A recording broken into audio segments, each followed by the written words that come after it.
Thing that made you question your beliefs? How did 9/11 affect your life? How did your family and the people around you react to your conversion to Islam?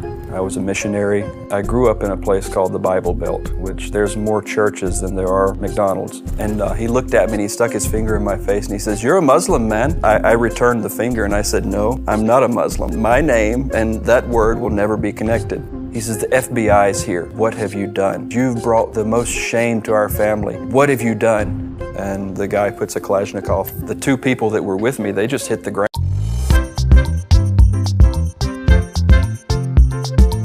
Assalamualaikum warahmatullahi wabarakatuh. Ketemu lagi di channel AdamaEntertainment, channelnya tentang video Islam dan juga kisah mu'alaf. Sebelum mulai, jangan lupa untuk like dan juga subscribe ya. Tanpa panjang lebar, ayo kita saksikan. Assalamualaikum warahmatullahi wabarakatuh. I'm Harun, the American Muslim revert. I'm 43 years old. I live in South Mississippi. I have a farm. I'm a farmer. I've been a Muslim since 1998, 99, somewhere right around there. I lived in Saudi Arabia, moved there when I was 20. I lived there for 10 years. After that, I moved back to the United States, where I live now. What was the thing that made you question your beliefs? So I was a Southern Baptist Christian. I grew up in a place called the Bible Belt, which there's more churches than there are McDonald's. I studied the Bible. I was a youth minister. I was a missionary. I served in a mission in Guatemala. Time when I exited Christianity, I was a youth minister in a Southern Baptist church. That's how it pretty much led me to here.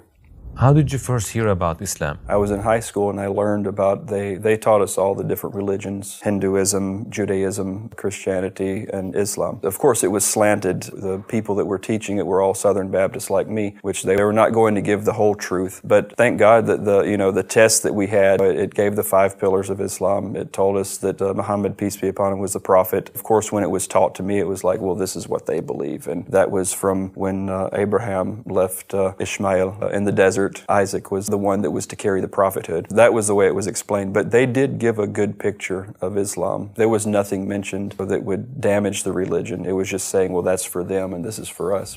What was the thing that made you question your beliefs? So reading the Bible in the New Testament, studying Jesus, peace be upon him, with the Christian belief that Jesus was God and he was also the Son of God, that's what took me away, because he never said, "I'm your God, pray to me." It came later on with the Apostle Paul or Saul. And also in the book of Matthew, there's a place where he was with 3 of the, we'll say Sahaba, he was with the 3 of the apostles, and he was going into a garden where he told these 3, he says, "Wait here, because if they find me, they'll kill me." That was a very human trait. That's something that if a God was saying something like that, it would be like, "I don't care what you do, I'm going to go here, I'm not worried." So at least that was the thing that I knew was true. And then I prayed to God alone. And that was the, I say, evolution of how I became Muslim. Can you tell us about your journey from Christianity to Islam? I'll tell you the story how it happened. I had to have been 19, probably right around 20. I was driving to church. I was going to teach my youth ministry, which they were from 15 to 18. That was the age group that I was teaching. I was at war with myself. Like, I needed God. I needed him in my life. I needed the right path to God. I was sitting there. I had my Wrigley spearmint chewing gum in my mouth. I was chewing and I'm driving my Ford F-150 down a highway in Mississippi, going to church. I said, "Okay, God, please show me the way. Show me this path that you want me to be in. Show me the truth. I need it now. Please, God, please give it to me." And it just in my mind, I said, "You know what? So I'm going to take this gum and I'm not going to look and I'm going to throw it." And I said, if it goes out that window, then I'm no longer going to believe in Jesus as God and I'm just going to pray to God. So I threw that piece of chewing gum and then I turned my head and I looked down. I pulled over on the side of the highway. I got out. I walked around the truck. I opened the door. I searched high. I searched low. The gum was gone. Got back in the truck and I passed right by the church. So after this event had taken place, I met someone that I knew when I was in college studying. He's from Saudi Arabia. His name's Ali Al-Ghamdi. He's from the very southern tip of Saudi Arabia, a place called Bisha. We had met up. He asked me, he says, "What's your religion?" And I told him, I said, "I'm without religion." He says, "What do you mean? What's this? There's no such thing as without religion. What do you believe?" I said, "Well, I pray to God." And he said, "Okay." He said, "So are you a Christian?" I said, "No, I'm not a Christian." He said, "Well, what do you think Jesus, peace be upon him, is?" I said, "He's a prophet. He's a man just like me and you." He says, "So he's not the Son of God?" And I said, no, he's a man, he's a prophet. He delivered a word and he delivered a message, and I believe what he said was true. And he said, okay. He says, well, what do you think about the Prophet Muhammad, peace be upon him? And I said, well, he says, do you think he's a prophet? I said, yeah, I do. I said, I think he's a prophet. He had a word also, but I don't believe that was for me. I believe that it was for a different group of people. And he looked at me and he stuck his finger in my face and he says, you're a Muslim, man. And then I returned the finger and I said, no. I said, I'm not a Muslim, and my name and that word will never be connected. So that day, there was something inside me. It was like a dot. There was some type of dot that had been put in my heart. So back in the day, I had my old Packard Bell. It was not many people know what a Packard Bell is today. They don't exist. And so I would go on there and I would ask Jeeves, which Jeeves was the Google of today back then. So I would go and ask Jeeves, just type in Islamic topics. One day I'd come home from work and I was, just following my normal routine, come home from work, take off my shoes and everything, get comfortable, and sat down at my computer. What is Islam? Give the 5 pillars of Islam. When I read them, for some reason, I read La ilaha illallah Muhammad Rasulullah, and I said, I believe that. And then I read, make Hajj, to fast, to pay zakat, to pray. Every pillar that I read, it was like something had opened. I can't explain it. It was like if my heart was being painted or a light was opening inside me. Then once I had finished reading all the 5 pillars, I knew that I couldn't go any other direction. That was the only direction that I could go. And there was a link. It said how to be Muslim. So I clicked that link and there was a small PDF that opened up. I'm holding this piece of paper and then I went to the bathroom. I took my Shahada in a bathroom. By myself, I went in the bathroom. La ilaha illallah Muhammad Rasulullah. I washed myself in the bathroom, and then from that point, I started praying. And your family, how was their reaction? So one day I was praying, and I forgot to lock the door. The door opens, and Ali, he comes in. He says, "Oh, hey," what are you doing? And I'm standing in prayer. He walks away, and then I finished prayer, and I kind of tiptoed in the living room there, and he's sitting on the couch. He says, "Are you making fun of me?" He says, "You're making fun of my religion?" And I sat down beside him and I sat there and I said, "Ali," I said, "I have something I need to tell you." And I said, I'm Muslim. I took my Shahada. And subhanAllah, this guy, it's like he took his Shahada that day. We weren't on the best of paths, in those days. We did things we weren't supposed to. And that day was when this group of all of the Saudi Shabab, it was like they become Muslim.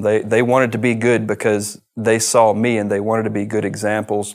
At that time, Ali, he says, "Well, we have to go to the mosque. Have you been to the mosque?" I said, "No, I don't know. I don't know anything about the mosque." He says, "So we have to go to the mosque." So that Friday, that Jummah, was a homecoming. I was hugged and kissed and picked up and, shown off and taken to this one and taken to that one, invited for dinners for days. I probably didn't spend money after that for 2 months because they all wanted me to eat in their home. And it was the most beautiful thing was when I first went to that mosque there in Pensacola. It was a wonderful time.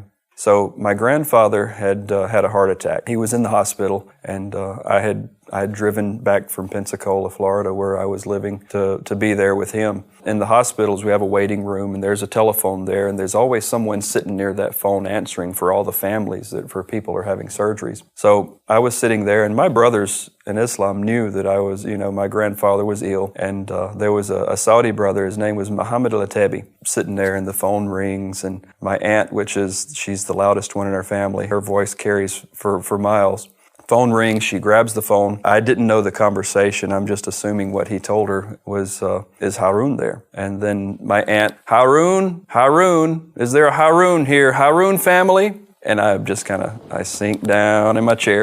And then Muhammad, he tells, "Oh, wait, Carly, is Carly there?" And then my aunt's curious now. She's wondering. So I hear, "Huh? Carly? Islam? So Islam? Huh." She does that and she passes the phone to me and I'm, "Yes, hello. Alaikum salam. Yeah, okay, I gotta go. Bye." So at that point, my whole family found out all at once. They all knew. And the response was, "Huh." It was very simple. What was the major change for you after becoming a Muslim? So the Salih al-Ghamdi, he told me, he says, okay, he says, you're Muslim now. He says, I have a company. You're going to do good in Saudi Arabia. Come to Saudi and let's work. I moved there to Saudi Arabia. Immediately when I got there, Salah had taken me to a place it's called Jubail, Saudi Arabia. It's Marcus de Jaliat Dawah Center. They educated me, and I learned from some of the best people there. You know, I just sat back and watched and just telling my story. You know, we would be in front of a group of 2,000 people just talking. You know, we'd be telling them how we embraced Islam. They just loved to sit and to listen to what we had to say. That was how I got to Saudi. Can you tell us about an unforgettable event that happened in the Dawah Center?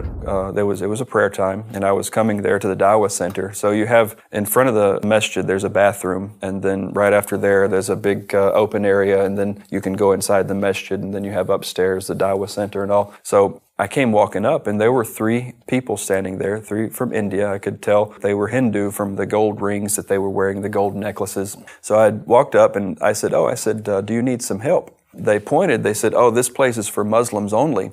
And I told him, no. I said, it's for anyone. Anyone can come inside. It's a Dawah center. You know, that's basically propagating the religion of Islam. And he says, no, it says Muslims only. And then I looked, and up on where the bathroom, it says Muslims only. And I said, oh, that's for the bathroom, and I don't even know why that's there. That shouldn't be there. I said, you can come inside and see the place. He says, no, this is for Muslims only. We're not going in. So there was a bucket of water that was connected to the air conditioner catching the condensation to water the flowers. So I took that bucket of water and I dumped it in the flowers. I turned it upside down and I stood on top of it, and I pulled that sign, Muslims only, off of it, and then I set the sign in that bucket and set it back where it was. And they thought like we're going to jail. We're all going to jail. We're done. And I was like, no, wait, don't run. Come back. Come, please. There was one Saudi guy there. He's like, oh, what did you do? What happened? I said, just stay away. Just wait. I'll talk to you later. I brought these 3 guys in the mosque, and they were terrified. You could just see the whites of their eyes. They were so scared to be inside there. And I said, okay, look, we're fixing to pray. I said, y'all sit back here, watch what we do. Then I'm going to be back. I'll talk to you. You know, after prayer, got there, got all my guys, all my Indians, Pakistanis and Filipinos. We all sat there in our circle. They were bringing books for them and everything in their language. We got to talking to them and telling them, you know, the basis of our religion. 2 of those brothers, they both embraced Islam on the spot. They prayed the next prayer. We went to eat. We ate together. But the third one, he was hesitant, and I felt from him he was there. He knew what we were saying was true, but I felt there was something else holding him back. So about 2 days passed, and I went to his labor camp. In this labor camp, it's just a bunch of men living in a place, shared accommodations, shared bathrooms, not the best of living conditions. And I went there to him. He was in one room with probably about 5 or 6 other people. They were all Hindu. They were all looking at me, and I'm, talking about Islam and everything. And then they're all looking at him, and they're saying like, what are you doing? So at that point, I knew what was going on with him, is that he was afraid what they were going to say or what they were going to do. So we left that night, took him out to eat and everything, and then he took his shahada that night. But he said, I can't tell anyone. And the brothers around me at that time, they said, it's okay, no problem. You keep it in your heart until you feel that you're safe, that you can come out and you can tell people. I told him I did the same thing. I didn't know that I wasn't supposed. I felt bad when I embraced and I didn't tell people, because I felt I believed something so strongly that I need to tell it. I was just afraid that I had the same fear that he did. He got the good advice. He got the right way. And that's the first 3. Inshallah, from those 3, you never know. You don't know what's coming from them. It's like a tree. Those 3 could be millions in the future.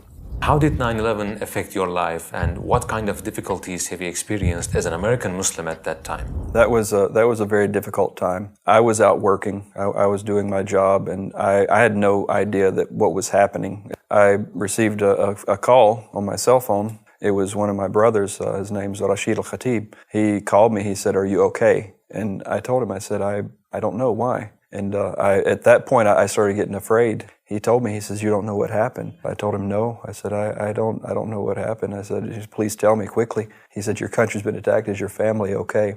I told him, I said, "No." I said, "I don't know what's going on. What happened?" He says, "The world towers have been attacked, and the Pentagon also has been attacked." And he says, "Where are you?" And I said, "I'm right here at this place." And he drove to me. it was a moment that there was no sense in it. It was something that happened that was so atrocious that damaged us so greatly. And it was a moment that when he told me, he says, "Are you okay?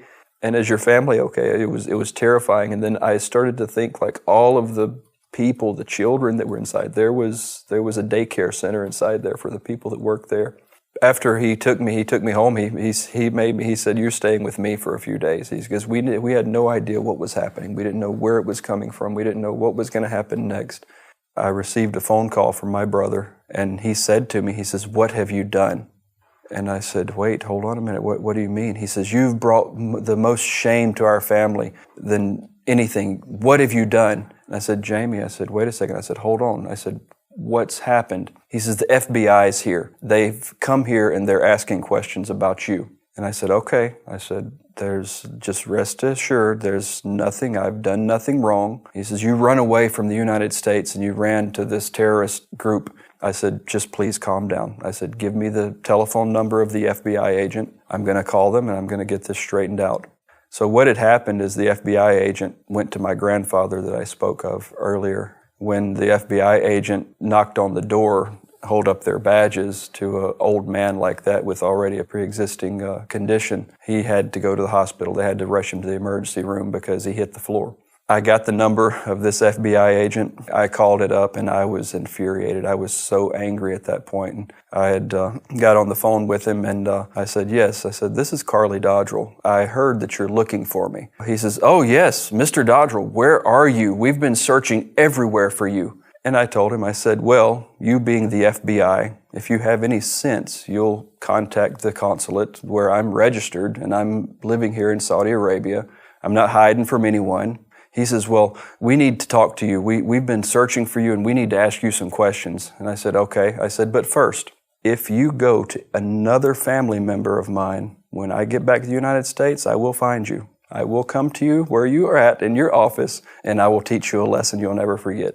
He said, "Do you understand you're threatening me?" I said, "Yes, I understand that." I said, "I am threatening you." I said, "You will not go to another family member, friend, or anyone else that is related to me." He says, "Okay, well, we need to ask you some questions." So he starts asking about Al-Ghamdis and he starts asking about all these people. I told him, I said, "Look, let's make a long story short. If any of my brothers are involved and were a part of this thing that happened," I said, "I'm involved as well." He says, "Wait," he says, "Do you understand what you're saying?" I said, "Yes, I understand very well." I said, "We were students, we were workers, we were, sometimes we barely had money to get food that we wanted or, go out and do things." I said, "There's no way that any of them could have had any part in this, what had happened." I said, "Furthermore, it's not even an act of Islam. It's an act of a terrorist, which is not what we are." So the conversation went a little bit farther, but there was one thing for sure, that I didn't want to, harm my family. I didn't want people to think that I was part of this. Yeah, September 11th was not an act of Islam. It's very defined in our religion that if you take the life of any innocent, if you take your own life, you're excluded, you're out.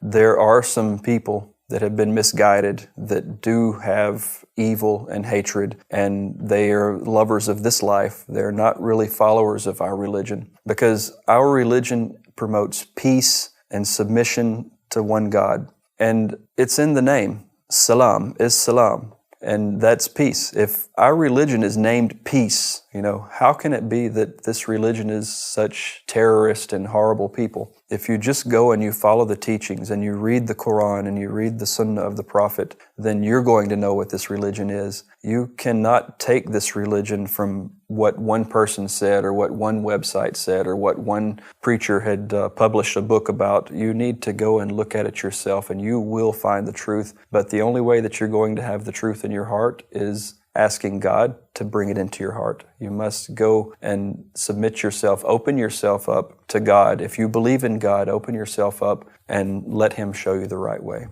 What did you do after going through all these difficulties? Did you return back to the U.S.? So after 9/11, I continued. I stayed in Saudi Arabia. Everyone loved America after September 11th. Everyone was, oh, we feel sorry for America. They supported America. Everyone was all about, this horrible thing that happened. It's a terrible thing. That all changed, and I'll never forget the day the American forces entered Afghanistan. That day, the whole world changed. The whole Islamic community changed. I was coming out of a McDonald's that day. I was working. I came out of this McDonald's, and I have my white shirt and my tie. I'm the white guy there. I stand out. There was a group of kids standing over, and then out of that group of kids, there was a wad of spit came and landed right in the center of my tie. And I looked at that point, and I'd never been spit on before, and I just couldn't believe, such a thing just happened to me.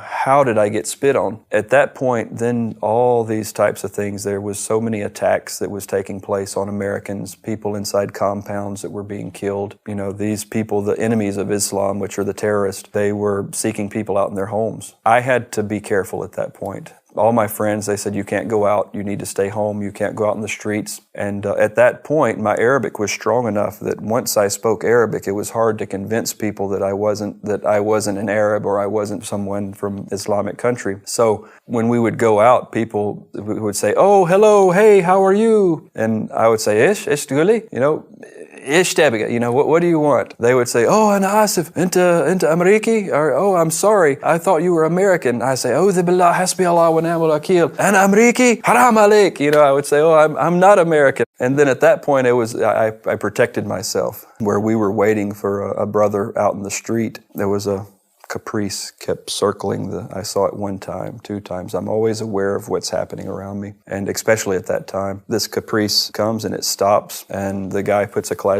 Russian-made Kalashnikov firearm out the window. The two people that were with me, they just hit the ground. And I'm standing there and I'm thinking, like, if he's going to shoot, they're dead. We're all dead. I can't run this way. I can't run that way. I looked and I said, La ilaha illallah Muhammadur Rasulullah. He pulled the gun back inside the car and he says, you're forgiven. And then he drove away. The Shahada, I mean, it's been a protection for me since that day in the bathroom to that day facing a firearm.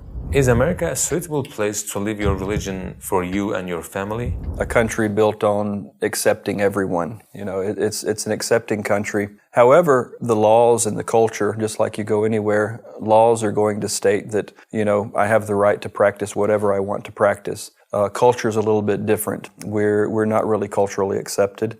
I've had numerous issues with my children in school, and I've told some people that I'm Muslim, never spoke to them again. I've got friends that, they're in the church and they don't want anything to do with us, and I have lost friends because of that. I can't just go up to someone and tell them that I'm Muslim. I worked for a company one time, and one of the questions that I was going to get promoted. So this promotion, the manager that was there had told me, he said, oh, your religion was in question. He says, we actually discussed your religion, and we didn't know if it would be okay for you to be put in a position that you're going to be put in. And in America's standard, at that point, I could have owned the company. I could have, they all would have lost their job. They would have sent me a check to, support me for the rest of my life because they said that statement. But when I heard that, it opened up the channel for me to tell them, well, this is what we believe, So I look for the opportunities, and I don't want to damage the religion any farther. You'd be in the news, a Muslim guy gets issued $2 million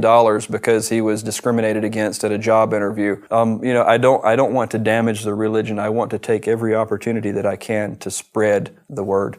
And that's what I do. We just have to be careful in the U.S., but it is a place of justice. You don't have to worry. You will always get the justice. You will always be, as far as the law is concerned, but socially, not so much.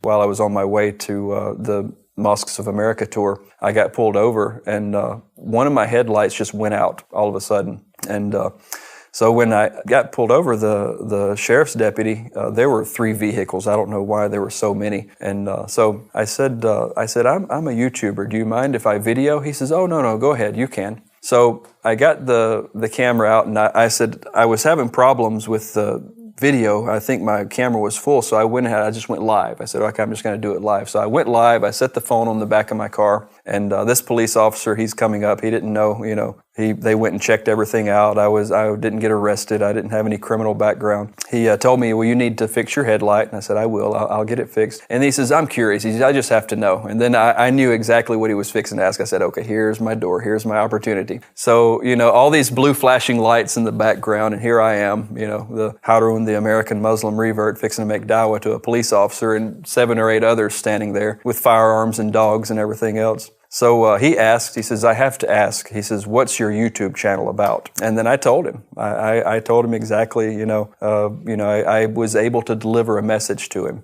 So you gave dawah? Right. I think it was in 40 seconds or less, I believe. It was a very quick, I said, do you know about Islam? Do you know what we believe? And, he's like, no. And I said, well, do you mind if I tell you? And then, I had the chance. I just witnessed to him real quick and shook his hand, which police officers don't shake the hands of anyone because that puts them in a vulnerable spot. When I stuck my hand out, which is very uncommon, I assumed that he would just stand there and he wouldn't shake my hand. But in that video, he actually accepted my salam. He accepted my hello. Now, all of them, I said, hey guys, I told them my YouTube channel. So now from that one video, now all of those police officers, I'm sure they went and they watched it. When they watched it, the way the algorithms and YouTube work, so many other people around them that are friends with them and know them, they were suggested those videos.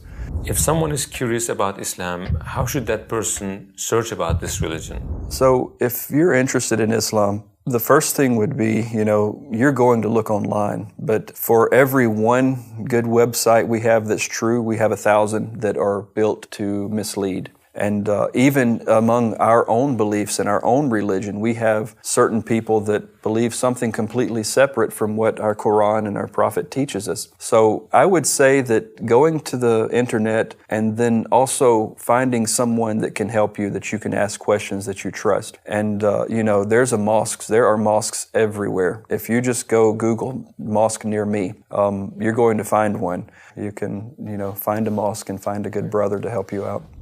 What is the quality of Prophet Muhammad ﷺ that impressed you the most? It would have to be his humanity. The humanity of the Prophet Muhammad, peace be upon him, is the example, and it is the example that we all aspire to be. He was so humble and kind to everyone. I've never seen harsh words that he's given, even when he was getting on to someone, if he was telling them something that they did wrong, it was still in a way that they wanted to hear it. They wanted to hear it. It was never, like we get on to our children. It was delivered in a way that people wanted to receive. And that's the way that I like to make dawah. When I make my dawah and I tell people about Islam, is I try to think about how would the Prophet Muhammad, peace be upon him, approach this person. This is our belief. It's a belief of submission and peace to one God. It's to strive and to be more like him is what we're all wanting to be. What would you like to say as your final comments? So, my final comments is that I've been given so much and I've been rewarded with this wonderful things that I have, and now I want to give myself back. My journey is right now, and inshallah for the rest of my life, is I want to be in mosques, I want to be in dawah centers, I want to be inside your homes from your mobile device to your televisions. I want to be able to be heard, and I want my word, and which is the words of Allah subhanahu wa ta'ala, to be heard throughout the world and to be accepted inshallah. Nah, sepertilah kisahnya, bagaimana kan kisahnya ini sangat menginspirasi kita bahwa kita itu sebagai umat muslim, dengan adanya video ini kita itu menjadi terinspirasi bahwa kita itu bisa lebih baik lagi. Dan dengan video ini juga mungkin kalian juga yang mungkin non muslim ya, yang menyaksikan ini, kalian juga mungkin ada gambaran seperti apa bahwa agama Kristen itu tidak selalu misalnya benar ya, karena banyak juga kontradiksi di sini, bahwa agama Kristen, agama non Islam misalnya gitu ya, jika orang-orang mereka itu mualaf itu karena apa, kebanyakan itu mereka itu tahu bahwa Islam itu adalah agama yang benar, agama yang lebih masuk akal daripada agama-agama lainnya. Dari mana kita itu bisa tahu hal itu ya, karena kita mempelajari Al-Quran dan mempelajari agama Islam gitu. Kita itu harus terpikir terbuka. Indonesia itu emang toleransi ya, tapi ketika kita dihadapkan dengan sesuatu agama gitu ya, kita harus mengkaji, misalnya agama Kristen seperti ini, agama Hindu seperti ini, agama Islam juga seperti ini, dan berbeda-beda ya, karena di Indonesia itu banyak banyak sekali agama ya, tapi kebanyakan di channel ini adalah tentang agama dari non-muslim ke muslim, dikarenakan agama Islam adalah agama yang paling sempurna di dunia ini. Sampai akhir zaman pun Al-Quran itu berkata bahwa Allah itu akan menjaga Al-Quran sampai hari akhir. Nah, seperti itulah bagaimana kisahnya ya. Dan jika kalian suka, jangan lupa untuk like, comment, dan subscribe ya. Dan nantikan video saya selanjutnya. Wassalamualaikum warahmatullahi wabarakatuh.